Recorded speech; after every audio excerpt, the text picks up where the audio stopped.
Oi, gente. Então, novamente, né, para dar sequência aos nossos vídeos, eu sou o professor Elias, como vocês sabem, eu dou aula de humanidades em geral aqui no cursinho Alicerce, né? E então hoje a gente vai continuar com essa sequência de vídeos sobre a Grécia, e hoje o enfoque vai ser sobre filosofia, né? Daquela nossa forma de estar mostrando ainda os vídeos do Assassin's Creed para estar contextualizando vocês de como que se dava a vivência daquela época, etc, né? Então hoje a gente vai falar sobre filosofia. O início da filosofia. O que fez o homem no século 6 a.C., na Grécia precisamente, né? O que fez ele tentar criar essa racionalidade por conta da filosofia, né? O que fez inventarem a filosofia, por assim dizer, se assim é possível dizer, né? Então, a gente tem que tentar entender que a filosofia, talvez, uma definição para ela, embora seja difícil a gente criar uma, seja a passagem do mito para a racionalidade, né? Então, há muitas discussões de que essa passagem foi feita no Oriente ou no Ocidente, que é a Grécia, né? Que é o que a gente tem como noção. Essa discussão sobre o Oriente ou o Ocidente como pai da filosofia é algo que já inquietava o próprio Platão, né? Platão mesmo afirmava que os povos helenos tinham uma grande influência oriental, né? Não só o Platão, como também Diógenes chegou a dizer que a filosofia ela era egípcia ou persa, né? Então os próprios gregos tinham dificuldade em afirmar que a filosofia era daquele lugar que a gente hoje consegue dizer com tanta certeza, né? Depois disso vem os neoplatônicos, né? E afirmam que a filosofia ela é do Oriente, só que com a Grécia eles conseguiram expandi-la e desenvolvê-la, né? Se assim pode se dizer na filosofia. Só que hoje em dia a gente trabalha com algo chamado arqueologia. E a arqueologia ela tenta trabalhar com o início da filosofia, como eu havia dito no começo do vídeo, né? Que é a passagem do mito para uma mentalidade que consegue teorizar essas questões, né? Então, os gregos, nessa concepção que visa a arqueologia, os gregos, eles de fato são responsáveis por criar essa racionalidade na teoria atual, podemos dizer assim, né? E o Oriente, ele fica mais relacionado àquela ciência empírica, aquela ciência mais prática, ok? Então, pode-se dizer que por isso é que a filosofia tem como início na Grécia, né? Mas deixando claro que todos esses debates é uma discussão até hoje, é um problema em aberto, ok? A gente não está aqui falando que é assim ou que é daquele jeito. Não, é uma discussão em aberto e hoje em dia é dito dessa forma, perfeito? E também, essa quebra do mito também tem a ver com a nossa aula passada, que eu tinha dito, quando os povos helenos, né, o povo de cima da península, eles tinham se libertado da ilha de Creta. Então, isso também tem uma grande influência para criar essa racionalidade, porque eles haviam se libertado e estavam prontos para mostrar para o mundo o que eles produziam de melhor, né? E também a quebra do mito feito pelos gregos, a gente tem que entender que é importante no contexto grego, porque os deuses gregos eles tinham uma concepção tinham um antropomorfismo, né? Então esse antropomorfismo fazia com que os deuses eles tinham forma de homem, só que em contrapartida os homens tinham forma de deuses. Ou seja, os deuses eles estavam propícios às paixões e os erros humanos, né? O que fazia com que os intelectuais da época, os pensadores livres, questionavam essa questão de, bom, se os deuses que fazem o mundo, mas eles também estão propícios às nossas paixões e aos nossos erros, a gente precisa procurar um princípio neutro parcial. E esse princípio neutro parcial é algo que é debatido pelos pré-socráticos, o que vem a ser, né, a arqué, ok? Então, basicamente é isso. O início da filosofia é dessa forma. Então, gente, os pré-socráticos, como eu havia dito, eles estavam preocupados com a arqué, né? Um princípio para as coisas, né? Então, o primeiro grande filósofo, com consenso entre a filosofia, foi o Tales de Mileto, né? Tales de Mileto, é difícil a gente dizer um ano que ele nasceu e que ele faleceu, por questões óbvias, né, de não existir grandes obras falando sobre eles ou obras próprias. Então, o que é sabido é que ele nasce ali no fim do século VII e falece em meados do século VI, né? Ele é colocado como um dos 7 grandes sábios da Grécia. O ar, que é para ele, né, o princípio de todas as coisas, é a água. Aristóteles chega a dizer que ele triunfa, né, ele chega a ser o primeiro filósofo, porque ele foi a primeira pessoa a buscar uma causa material para a explicação do mundo. Ou seja, ele foi o primeiro a falar de algo que está no mundo para explicar a existência do mundo, né? E esse algo seria a água, ok? Mas para além disso, ele também é muito conhecido pelas suas atuações políticas. Ou seja, em uma convenção, ele tentou unir os povos da Ásia Menor para se protegerem de invasões do Oriente. Então, antes mesmo da gente pensar Tales de Mileto como um grande filósofo, um grande pré-socrático, a gente tem que lembrar que ele, sim, foi um grande político, né? Então, o sucessor de Tales para a escola de Mileto foi Anaximandro. E para Anaximandro, o princípio de todas as coisas era o apeiron, né? Que na tradução seria o infinito e o ilimitado. O que seria isso? Né? Que é o movimento eterno, a separação dos pares opostos. Para alguns intérpretes, seria uma lei de equilíbrio universal. Ou seja, eu sei que algo é quente porque existe o frio e assim vice-versa. Então, o que está na linha de sucessão de Anaximandro é conhecido como Anaximenes, né? E para esse, o princípio de todas as coisas era o ar, ou seja, o universo era fruto, ou seja, produto de um ar infinito, né? Então a escola de Mileto ela tem todas essas concepções de buscar uma razão, uma causa, melhor dizendo, material para explicar a origem do universo, né? Ou como o universo é composto. Outros pré-socráticos que vale nota seria Heráclito, né? Heráclito de Efésio, que é o conhecido como pai da dialética, que acreditava que tudo estava em constante transformações, né? É atribuída a ele aquela frase de que um homem não pode se banhar no mesmo rio 2 vezes, porque as águas não são a mesma e o homem também já não é o mesmo, né? E outro que também deve se fazer nota é Parmênides, que traz a concepção de opinião versus verdade. Para ele, era possível sim conhecer a coisa em si, né? Diferentemente de Heráclito, que acreditava que tudo estava em mudança, então era difícil o conhecimento de algo. A filosofia da Grécia Antiga tinha uma natureza multidisciplinar. Além de sabedoria e lógica, filósofos também estudavam e ensinavam matemática, geometria, teoria musical e até medicina. Por exemplo, o filósofo Pródico escreveu um tratado chamado Da Natureza Humana, em que ele anota explicações sobre a fisiologia humana. A influência da filosofia era grande o bastante para afetar a medicina.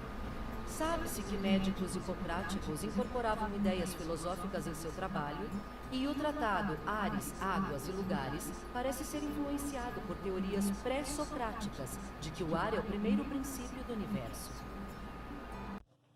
Então, agora a gente vai falar sobre os sofistas, né? Que são esses personagens quase que enigmáticos desse período. Então, da onde que vem essa palavra sofista, né?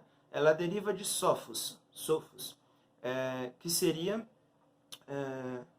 na tradução direta, né, hábil, dotado de algum saber, ou posteriormente, né, reduzido a sábio.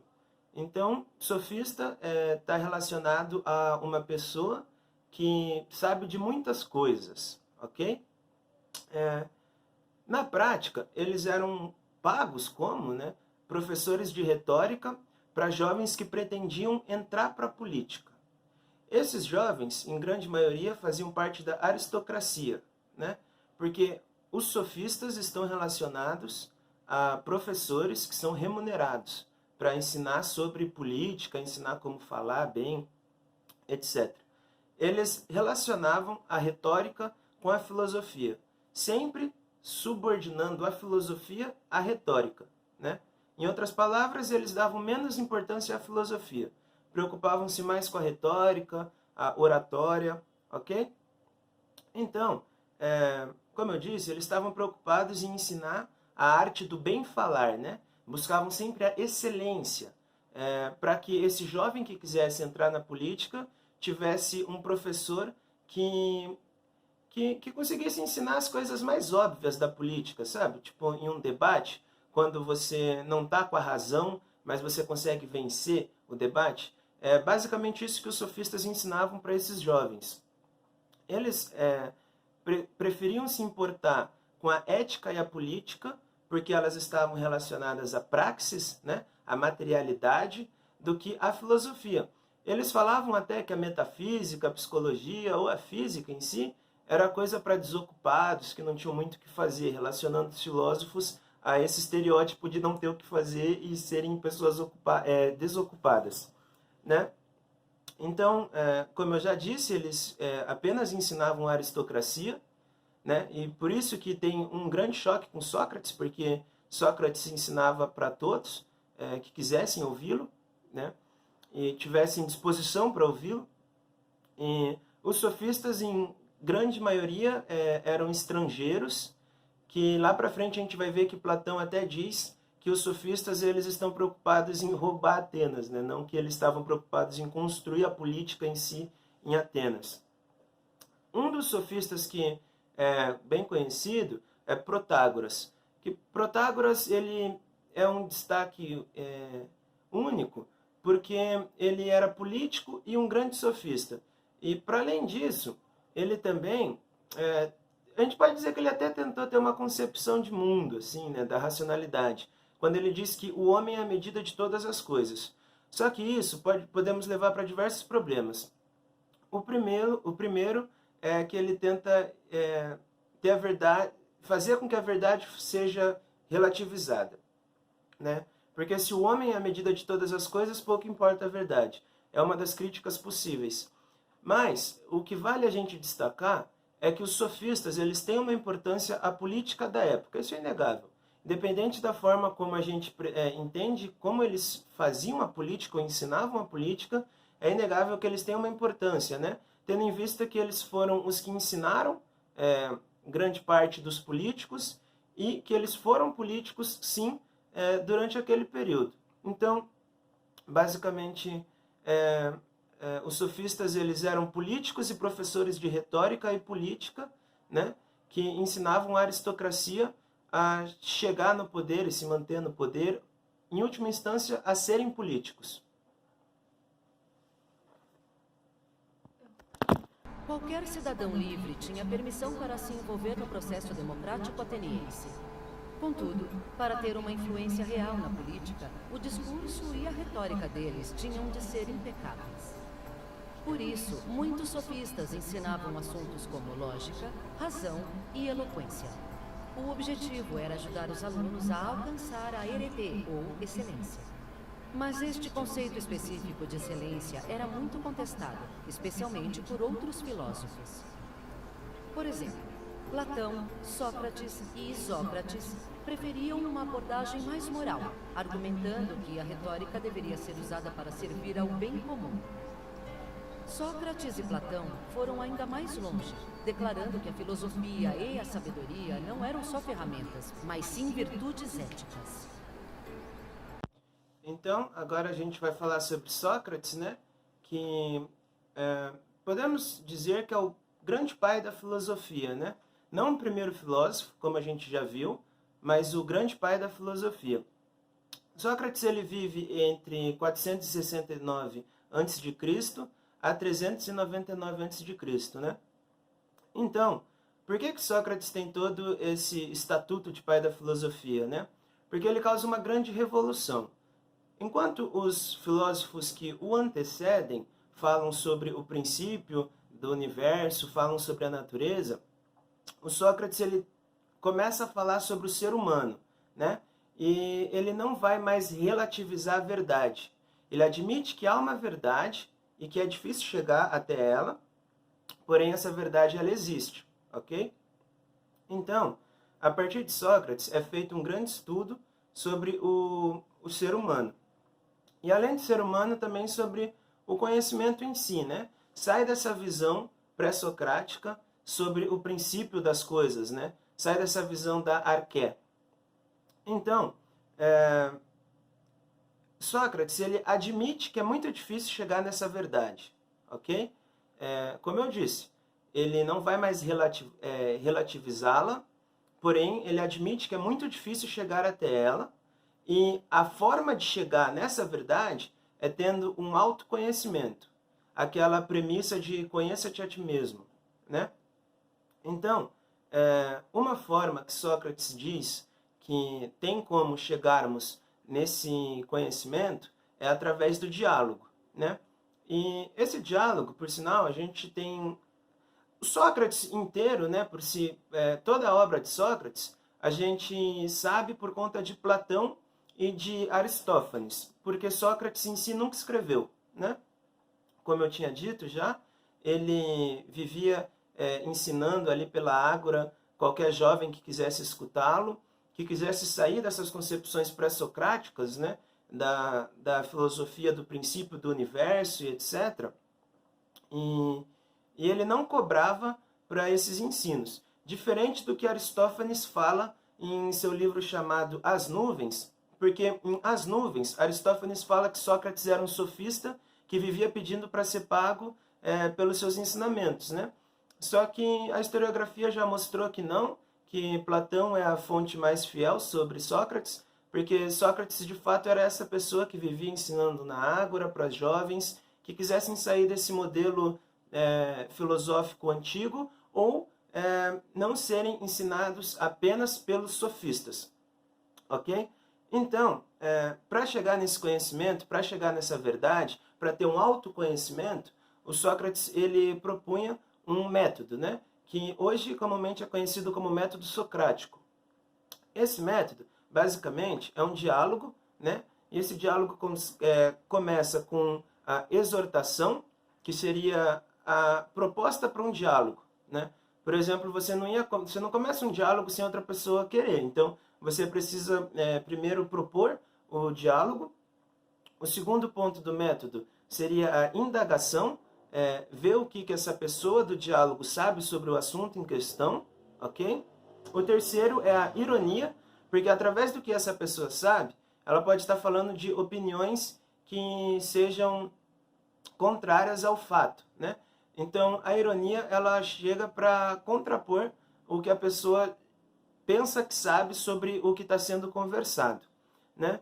E o último passo, que é o grande finale de Sócrates, é a maiêutica, que daí seria o parto das ideias, que depois desse diálogo, a pessoa, caso ela preste atenção em todo esse processo, ela vai começar a, dela mesma, partir todas essas ideias e ela chegar a um conhecimento através dela mesma, ok?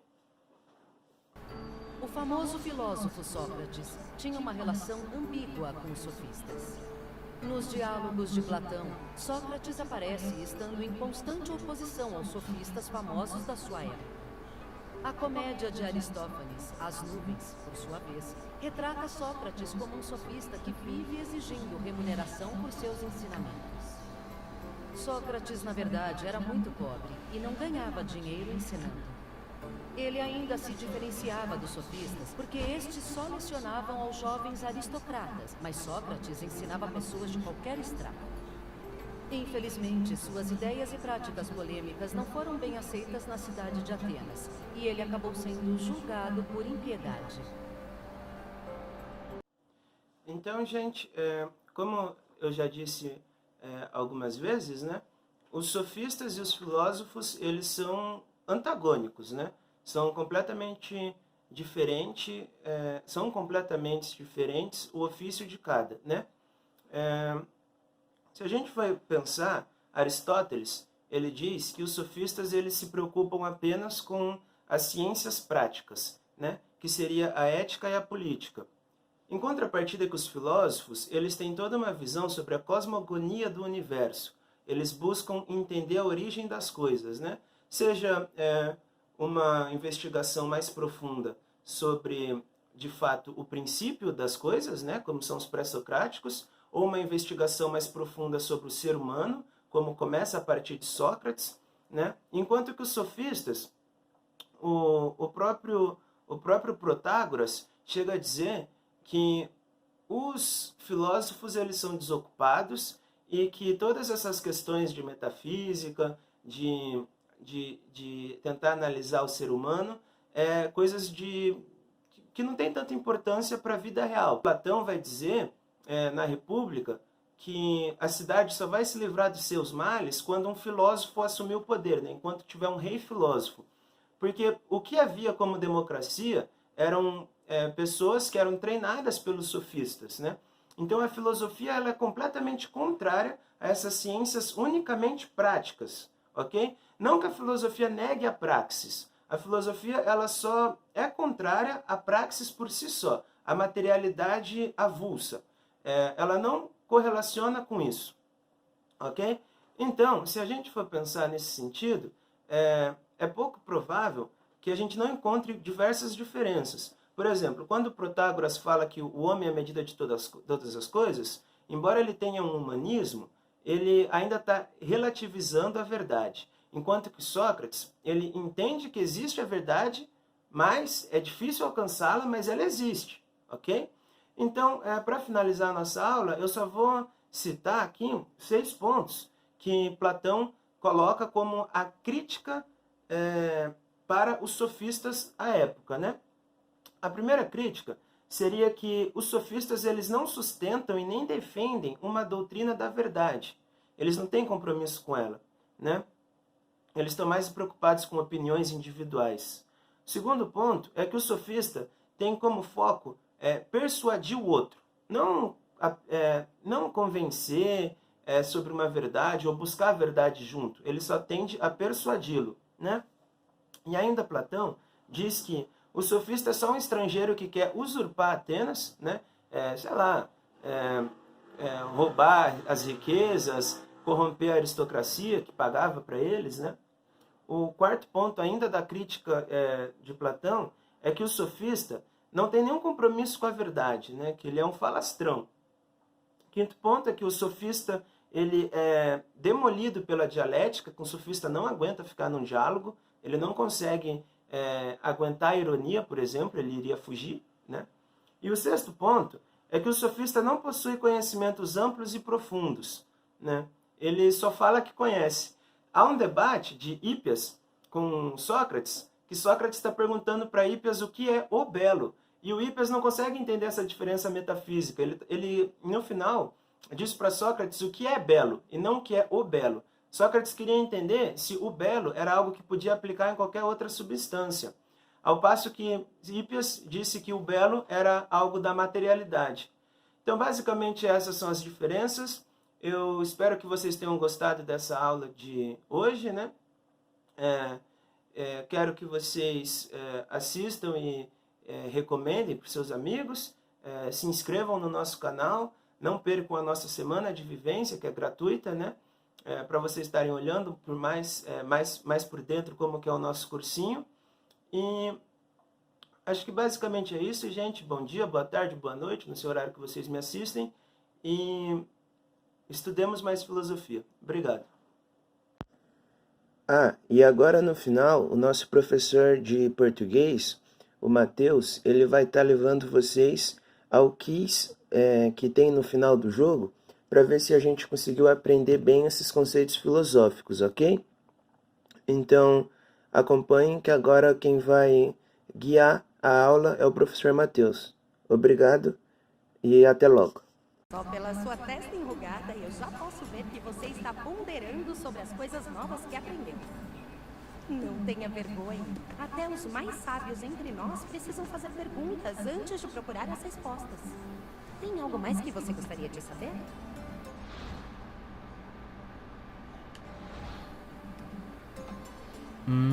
Olha aqui, gente. Essa moça, ela, pra terminar, ela faz como se fosse uma provinha pra ver o que a gente tá manjando e o que a gente não está manjando. Então acho que pode ser legal. Vou fazer aqui com vocês. E aí o nosso editor pausa o vídeo quando for uma pergunta. E quando for uma pergunta, ele pausa o vídeo e eu dou um tempo pra vocês pensarem, responderem. Podem responder nos comentários, inclusive, comentem aí na área dos comentários qual a resposta que vocês acham que é certa para a pergunta que vai aparecer. E aí depois eu dou seguimento e a gente vê qual que é a resposta certa. Beleza? Vou começar aqui a prova, hein? Fiquem espertos no comentário, escrevam nos comentários aí as respostas que vocês acham que são certas, tá? Não vale roubar, não vale dar play pra ver qual que é a certa no final. É legal ver se a gente aprendeu mesmo. Vamos lá. Você deseja testar sua sabedoria? Muito bem. Vamos ver como você se compara aos grandes filósofos. Vamos ver, hein? A primeira pergunta será fácil. O que significa filosofia? E aí, gente? O que significa filosofia? Lembra? É aquela explicação que eles deram no começo da tour. Será que é amor pelo dinheiro? Amor pela honra? Amor pela sabedoria? Ou amor pela lógica?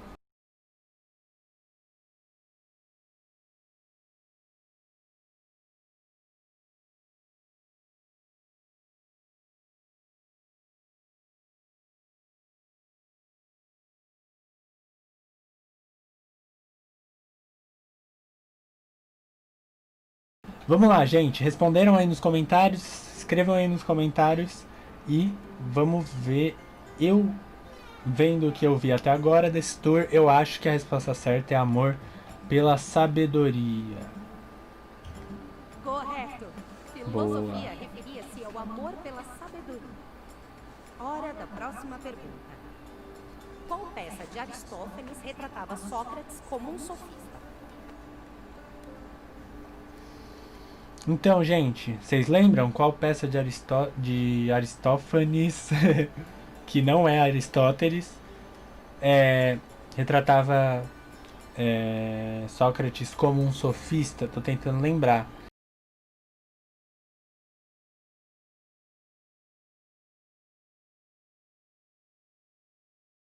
Bom, gente, vou responder. Pelo que eu lembro, a peça se chama As Nuvens. Vamos ver?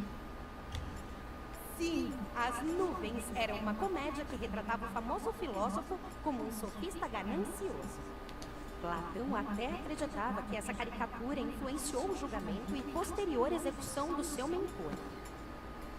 Muito bem, viajante. Até Sócrates estaria impressionado pelo alcance da sua sabedoria. Brabo. Da hora. Acho que isso é tudo por enquanto, né, gente? Obrigado por acompanhar a gente nessa série de vídeos. Se der tudo certo, se vocês gostarem mesmo, se a gente achar que vale a pena, a gente vai continuar com séries de vídeos no Assassin's Creed Odyssey, porque esse jogo é incrível, ele pode ajudar muito na educação básica das pessoas, ele pode ajudar muito o nosso cursinho, então tomara que dê certo, tomara que vocês gostem. Eu esqueci de falar nos vídeos anteriores, mas deixem o like aí pra gente. Eu acho que é muito importante pra vocês, pra gente ver se vocês estão gostando mesmo, e pra, se vocês gostarem desse tipo de vídeo, os nossos vídeos chegarem pra mais gente, pro máximo de gente possível, porque é assim que o YouTube funciona.